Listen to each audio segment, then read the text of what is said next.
Well, Gina, I love how you focus on fearless authenticity, Thanks. and focusing on the courage of a leader, and one of my pillars being the courage to be authentically you.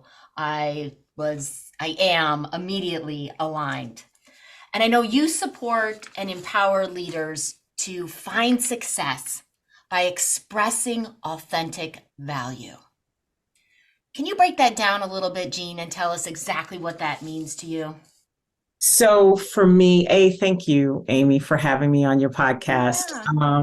especially to talk about the leadership part, because a lot of times people ask me about everything but how my work relates to leadership. And it's important to me because I feel like the best leaders are the ones that we connect with by knowing who they are, what their mistakes have been, because you can't know a triumph without knowing the mistake to begin with, right? Like somebody Mhm. can look like a winner, but unless you know where they came from to get to that point, it's kind of hard to assess what that win really means, right? And I Mm. think that we tap into our power when we share the gifts that are truly ours to give, right? So, like you and I do similar things, but we each do it in our own way. Yeah. And there is something that you bring to the trainings you do, the speaking you do, and all of that, that some people will immediately be attracted to because it's you, right? It's the way you do it. Just like the way I do something, even if it's the same thing, even when we're talking about the exact same topic, it'll still be a little bit different. Mhm. I liken it to this: like we all have to have a CPA or an accountant or somebody to help us with our taxes. Yeah. Because I mean, well, I'm going to say it for those of us who are not brave enough to do them on our own, because anybody who does them on their own is brave and deserving of all our praise. Yes. But many of us have to have somebody to do our taxes for us. We've used a bunch of different people, but we have our favorites, right? You have the accountant that's like explains things to you in the way you like to hear it, Yes. breaks the bad news if you owe the IRS money in the way you need to hear it, and outlines what you need to do to avoid an audit, whatever it is that you like. Yep. There's somebody who does it the way you like it.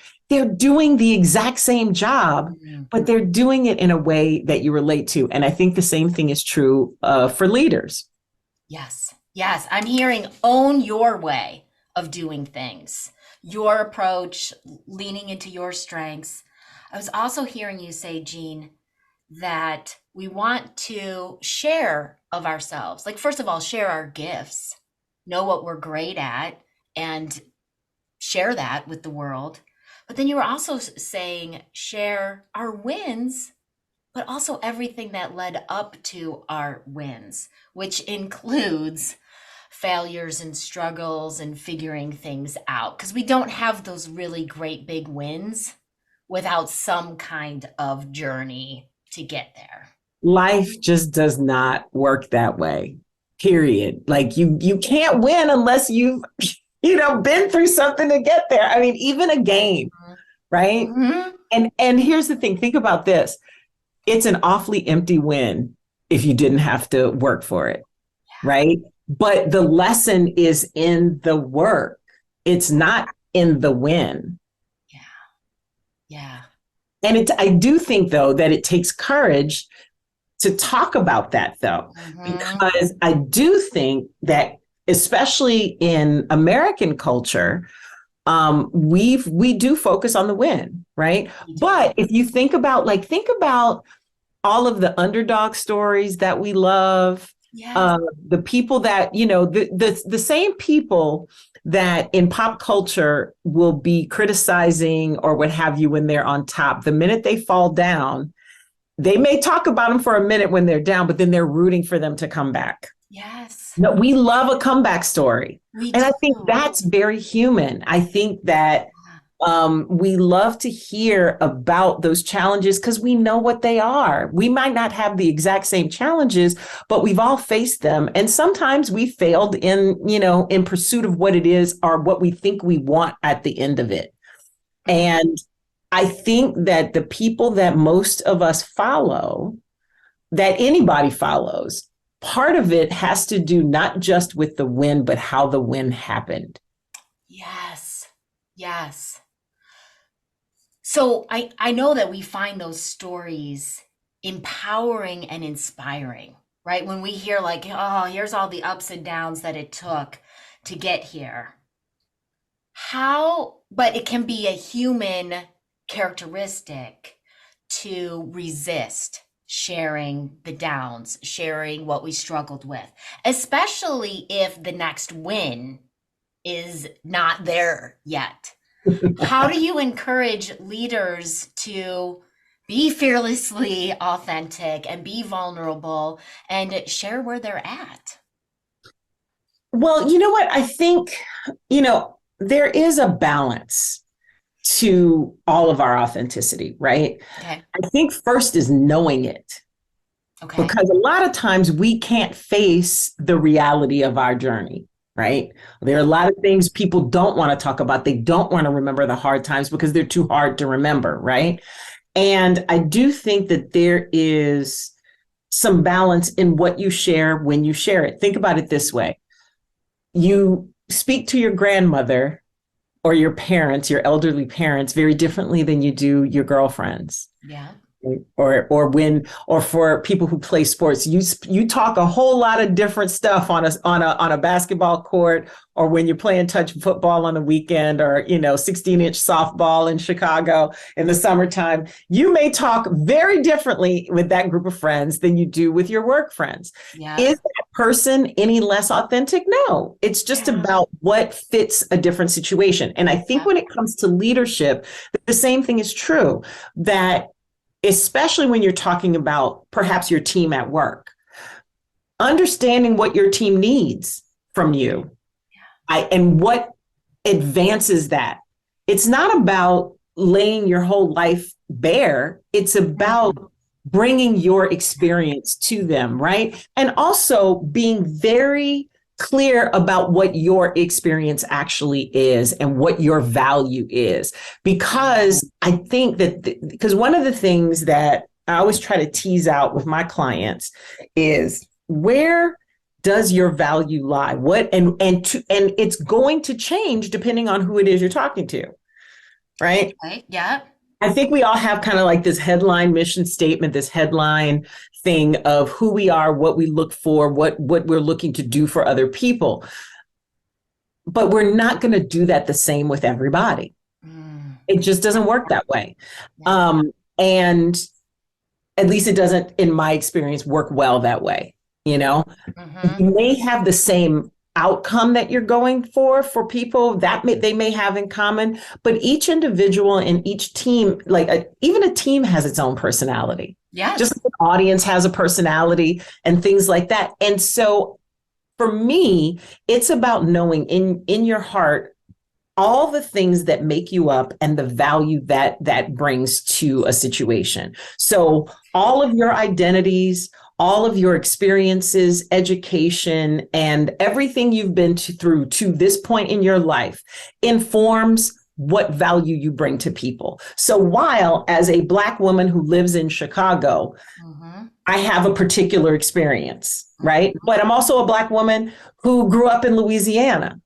And I had a grandfather who owned a farm. So I had a little bit of farm life. So, and there have been clients where that has actually been relevant, where I go, and I bring that to them. That may not be relevant for a client that's in a major urban area.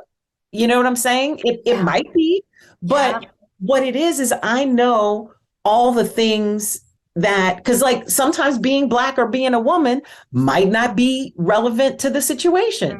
But if it is, that's what I'm bringing. And I know all of those things that I tap into, that I share, just like whether your experience is having, maybe you have a special needs child, maybe you're an immigrant or you come from immigrant parents, maybe someone is gay, or someone, recently lost a spouse or has been a caregiver. I've had that experience. So it's like those things make up who we are, and they also inform how we lead and how we connect with other people. And it's just about being curious enough about the other person and also anticipating and understanding who it is you're talking to and what it is you need them to do and what you need them to understand to be able to do the thing that you want them to do. Jeanne, you just said so many good things. I want to underscore a few of them. So I was hearing along the way, we need to be clear with ourselves. Like Yes. what's working, what's not working, what's so this is a down moment, right? Being willing to be honest with ourselves about that. And then I'm hearing it's not vulnerability for vulnerability's sake. Like I'm just gonna show up and tell you like all the trauma Yeah. of my childhood for no apparent reason, right? No. But knowing your audience, knowing who you're with, and being able to see what's the value, what's the connection I can make here, and being willing to share different sides of yourself in that moment. But you got to have that curiosity about who these people are, where they're at, what do they need, how can I provide that value in this moment? It's all about service. Absolutely. Mhm. I'll give you a good example. When I was in television, um, you have all these months of the year, right? Awareness months and different Ah, things. yeah. And while I was working, at the time I was working, autism awareness was growing, right? And our audience was primarily women, a lot of mothers. And so we decided to do a series of things we were talking about doing a series of things for Autism Awareness Month. And one of our producers has two children on the spectrum. Mhm. But we didn't know that at the time. At least I didn't know it. But we were in a meeting talking about what we would do or how we would cover something for Autism Awareness Month. We had a couple pitches from some PR people and we were talking over it. And at one point in the meeting, she goes, "Okay, you guys, listen, I think we're going about this all wrong. Mm. And here's why." And she talked out the story and she said, and we were all listening to her like, okay, where this perspective comes from. She was like, "So just so you know, my children are on the spectrum and I've gone through this." Mm. And and I know I wasn't the only one who didn't know because I was like, well, why didn't you say something before we sat here? But here's the thing. Had Mhm. she not said something, Mhm. we ran the very Mhm. real risk of not serving anybody with the information that we had because it wouldn't have been relevant or maybe even sensitive to what they would be facing. Mhm. She brought her experience, by disclosing, and granted, I'm sure she had a thing of, oh, do I even disclose? Because these are my children. They were teenagers at the time. She was like, Mhm. do I make this disclosure now? But for her, it was about talking about her experience as a parent, finding a diagnosis, making sure they had the services they needed in school and that sort of thing. And it ended up being this wonderful moment where she shared something from her personal life that Mhm. directly impacted not only how she did her job, but by how all of us did our job, Mhm. So you and could thus serve served the your audience. so you could serve your watching audience in the Exactly. best way. And if you think about it in layers of audience, if you want to call it audience or people, she served us as her coworkers and colleagues, Mhm. and even her boss, because our executive producer was like, "Didn't know." Yeah. you Yeah. know and so that's one person she served, is that she also served the team that she works with, Mhm. and then the larger audience that we had. But even if you Mhm. just keep it internally to those of us who were present in the room in the planning, like, the audience never knows Yeah. where that came from. Yeah. But it did matter what she did and what she said. Now, what happens when you don't do that? Well, yeah, then you sit there and you might see a piece that's like, "Ooh, this might land wrong with the parent, or this might not be as powerful as it could be Or with it the might not parent." help. Like, And that to me is the courage that yes. it takes to be it, because it does take, because that's a moment of real vulnerability. She's talking about her kids, Yeah. right? And not knowing how that may turn out. But I later told her I was so grateful that she did it because it made all of our work better, not just her work, but all of our work. And so think about those moments, those things, those experiences that you have. And I've even had it happen with clients. There was a woman in a leadership program that I did for a client. And she was like, I think her superiors saw her as somebody who was influential in her sphere, in the department she was working in, but she didn't necessarily see it. She wanted to do more, but she didn't see it. And one of the experiences that she had was because she was an immigrant, and English was not her first language. Okay. Even though I thought her English was great, because it wasn't her first language and she was an adult learner, she had some, hesitance about speaking up and speaking out. But here's the thing. She, as an immigrant, understood the vast majority of a group of their clients for this organization were people who spoke English as a second language. And so it's like, she told a story one time in our training where she was like, well, this happened the other day, and I decided to say something because I knew that the person they were speaking to didn't understand what they were saying because of how you understand our native tongue, and and what they're going to assume when you say something in that way. And so she gave her colleague a way of speaking to their group of clients in a way that was going to serve them. She wasn't directly, involved in it, but she heard and she was like, "Ooh, that's what a leader does." They take those moments and go, how can I make this better? And what do I know? When you see something, going into play, and you're bringing that personal thing. And it was hard for her because, she was like, "Ooh, I've been that person before," but she did it. Oh, it's beautiful. It was in service of something. Right? Always. Here's something I can offer, right? And here's why I can offer it. And now I'm sharing this thing about myself. And now you got a key. You're giving people a key to things that, it's almost like breaking a code, right? You're helping people break a code. You're giving them the hack. Yeah.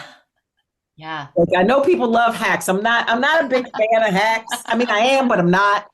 But if I don't like, I like the sound of key. I like the sound of key. Exactly. Yeah. I don't like the sound of hack, but I love the sound of key. But it's like, you can struggle with something. You can figure out how to pick that lock eventually. But if somebody just walks up and hands you the key because of something they know that you couldn't possibly know, you just did a mitzvah. You just did something that made everybody's life better by bringing your personal experience and understanding the value of that to something. And it's about knowing when it's relevant. And it's also about knowing when it is in service of something higher and greater than you.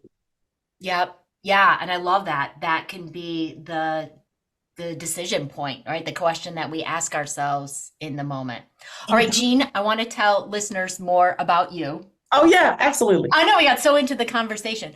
Jeanne is a 7-time Emmy-winning television host, radio personality on V103 Chicago, plays Saturdays, 6 a.m. to noon, and host of her own podcast, Fearless Authenticity. Jeanne serves as a graduate faculty instructor in communication at Northwestern University, and is an award-winning speaker and consultant who helps people and organizations find more success by delivering their unique, authentic value through visionary leadership and inspiring speaking. I'm so glad you're here today to talk about all of that, Jeanne. Thank you. Yeah. Now, I know expressing our authentic value, it's about knowing who we are, knowing the value that we provide, seeing the value we can provide in different moments with different groups of people. You also talk about expressing authentic value with solid communication skills. What are the most important communication skills? What do you mean by solid communication skills, Jeanne? Listening. Ah, beautiful. It's so simple, and yet it's I love that. That's your answer. Yeah. I think that we often think we take communication for granted. Like, it's so not a sexy word, and I always hesitate to use it because it kind of simplifies things. People are like, oh yeah, communication, whatever. I do that all the time. I've got that. Yeah, exactly. And we've been doing it since the day we were born. Yeah. Like, quite literally, we are all communication experts Mm-hmm. if we put some intention into it. I Mm-hmm. mean, because all of us have messed up an argument, with someone we love. All of us have, not said what we wanted to say when we wanted to say it, or worse, not said something in a way that it would be heard, Yeah. or we think later about what would have been better to say. I think we've Mm-hmm. all had those moments, right? Mm-hmm. It all comes down to, I think, in my experience, listening, understanding who it is. And I've already kind of hit on this when it comes to leadership in my examples, but it is about understanding who you're talking to and actually hearing what it is they need. Yeah. I always use this example in my trainings because everybody's been through it, because just about every adult I know has been in love at some point in time. So somebody you really love and you've been really angry with them and you've been in an argument. And I always say, you get yourself all ready for that argument. You got your arguments all put in, you got your list. Some people even write it out, but they go, I want to say this, and then I'm going to tell him this. And then, and then if he even goes there, if he goes there, this is what I'm going to hit him with.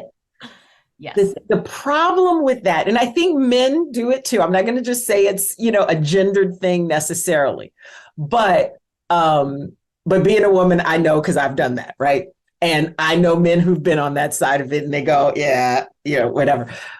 But the reality is that a lot of times when we are talking to respond, not to actually hear what's happening in the moment. Yeah. And if you sit and listen, and not listen to respond, but actually listen to be able to go to take it in as an experience and say, okay, I'm going to listen, and then I'm going to process, and then I'm going to reply and respond in that way, as opposed to this, pre-scripted version that's in our head. And I actually think that no matter what we're doing, we have this script in our head. And I'm not saying you shouldn't know what you want to talk about.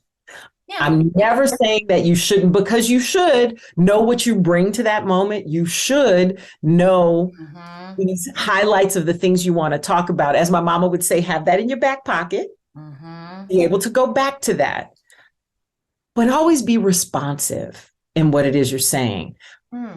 Always be in that moment with another person, because that moment doesn't happen again. Never does. And it doesn't matter if it's work or personal. It never happens again that way. You may get another chance, but it's going to go differently. And so when you're able to have these things that you want to say, but also realize that this dialogue is a once in a lifetime moment, and we only get this one chance to do it this way this time. You treat it with a whole lot more respect. You treat it with a lot more reverence. And hopefully you're able to rise to the occasion, if that's what it takes, right? It may just be, an everyday thing, but how many things have you missed? Like, think about with your kids. How many things have you missed where you had to go back and go, hey, listen, I said a little something and mama might have missed that thing. Give it to me again. Yeah. And now, you kind of got to draw it out of them, right?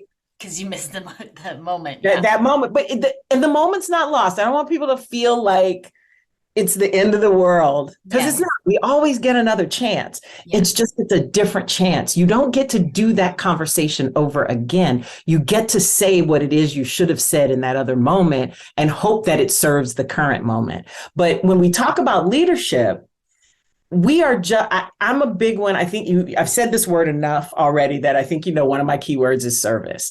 We are doing things. I believe that knowing ourselves, knowing our gifts, knowing why we're here is also what we were put on this earth to do. That's the reason why I think fearless authenticity is so important. When you know yourself and know what you're here to do, you get in flow, as some of our more energetic folks might say, but you're able to just move with ease through things. But if you know what your gift is, it becomes much easier to express it, right? Yes. And knowing what you're there for, right? Yes. Okay, this is the thing I do. Yes. And so this is what I somehow am supposed to contribute to this moment, right? And I also believe in servant leadership. I believe that when you are a leader, it is a great responsibility to not only the people on your team or the organization that you work for, but the other tentacles that reach out from there, whatever products you produce, whatever services your company provides to you, the ultimate customer. Even if you never see that customer, that's who you're serving. You're serving the world, that you're putting something into the world that will help somebody, hopefully serve somebody, make their lives easier, whatever it is. And if you can understand what that is and how you can facilitate that as a leader, I think that makes things easier, at least from my perspective. I know that there are a lot of other ways of leading, but that's how I look at it. Because if your team is happy, if your team is functioning well, and to me, that's what happiness means in a work environment. If it's functioning well, if everybody's able to do the jobs that they have been tasked with doing, they have the resources they need, they have resources that they can go to for the things they don't have, and they know that that's there, everything works.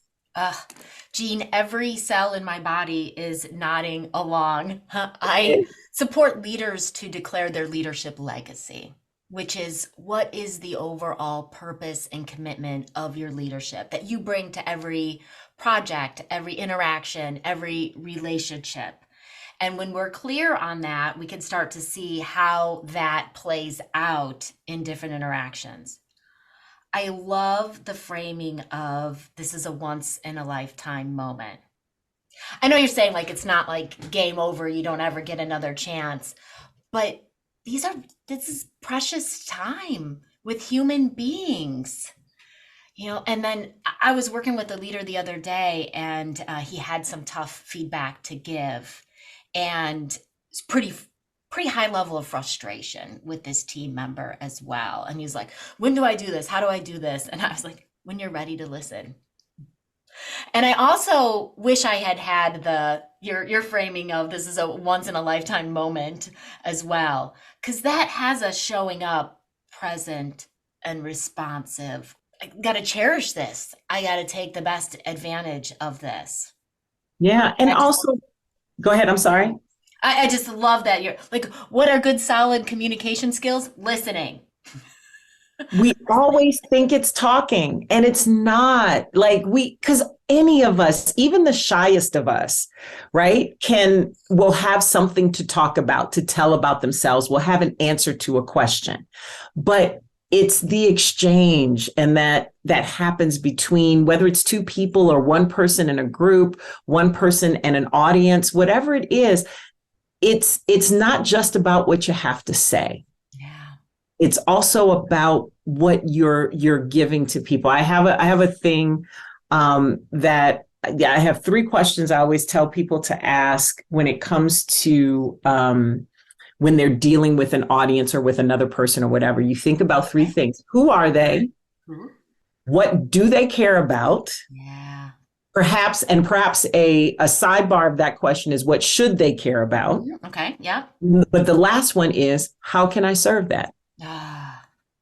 If you know those 3 things, then you know how to approach a group or an individual. Yeah. Right? You also understand your purpose and how you transition through that. Am I appealing to something they care about now? Or am I appealing to something that they may not be aware of or are not seeing that I need to show them? And often that's what happens with leadership, right? It's like you have this employee who is, challenging for whatever reason. You have to give some tough feedback. But the ultimate goal of that feedback is not just to get rid of the pain for you. Nope. It's actually to help that person do their job better. Yeah. Which also helps the team. Which also helps you, which also helps the organization. Yeah. It's really easy, especially because let me tell you something. Nobody likes getting feedback. Nobody likes to change. Nobody wants to hear a critique. When those are the things that actually life is all built on, right?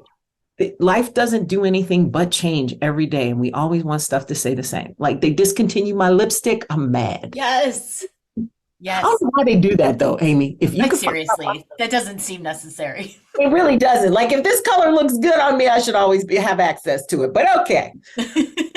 But you see, from the littlest micro thing Yeah. to the big macro, like Yeah.